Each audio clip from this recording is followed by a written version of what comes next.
నా ఫోన్ ఇచ్చి చెక్ చేసుకోమని చెప్పండి, ఎక్కడ ఎవరికి పోలీసులకు ఫోన్ చేయలేదు, పెద్దారెడ్డి బయటికి రమ్మనండి అంటూ కూడా ఆయన ఛాలెంజ్ ఇస్తున్నాడు. వాడు ఛాలెంజ్ ఇస్తే మళ్ళీ నపుంసుకుని మాత్రం ఇళ్ళనేంటికి అడ్డం పెట్టినాడు. వాని ఫోన్లు కాదు, మన దగ్గరున్న వాళ్ళు ఫోన్ చేసి చెప్తారు. వాని ఫోన్ ఇచ్చేది కాదు, వాళ్ళ దగ్గరున్న వాళ్ళతో ఫోన్లు చేయిస్తారు. వాళ్ళ పేర్లు చెప్పేకి నాకు నామూసి. ఏంటంటే పనికి వాళ్ళ విధవుల పేర్లు చెప్పి వాడిని పెద్దోని చేసే పరిస్థితులు నేను లేను.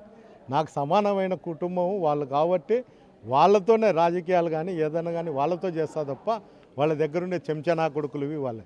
నేనేం వాళ్ళ కాల్ లిస్టులు ఎత్తామని చెప్పడంలే, పోలీసు కాల్ లిస్టులు ఎత్తామంటా. పోలీసు కాల్ లిస్ట్ ఎత్తితే వాళ్ళవి వచ్చాయో, మటకావని వచ్చాయో, బంగాకని వచ్చాయో, ఏ జూద గృహాలలో వస్తాయో, ఎవరి కమిషను ఎవరి దగ్గర చేర్చాలనేది వచ్చిందో వాళ్ళే తెలుసుకుంటారు. అది ఎస్పీ గారు ఏఎస్పీ గారు చొరవ చూపించకపోతే అది పోలీస్ వ్యవస్థకే మచ్చగా నిలబడిపోతుంది తప్ప నాకేం కాదు. ఇంకెన్నాళ్ళు ఈ తాడిపత్రిలో అశాంతి వాతావరణం, ఎందుకంటే ప్రజలు కూడా చర్చించుకుంటున్నారు. గత 15 ఏళ్ళ నుంచి కూడా జరుగుతూనే ఉంది, ఇంకెన్నాళ్ళు అంటూ కూడా మాట్లాడుకుంటున్నారు.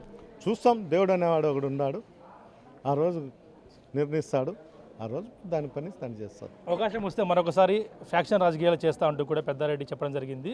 దీనికి కట్టుబడే ఉంటారా? నేను ఫ్యాక్షన్ చేసినా చేయకపోయినా ఇక్కడ ఉండే కార్యకర్తలు, నాయకులు, ప్రజలు తిరగబడే రోజు దగ్గరలోనే ఉంది. అది టైం వచ్చినప్పుడు అందరూ తిరగదు. జేసీ కుటుంబం మీదనే తిరగబడతారు, వ్యవస్థల మీద ఏంటికి తిరగబడతారు?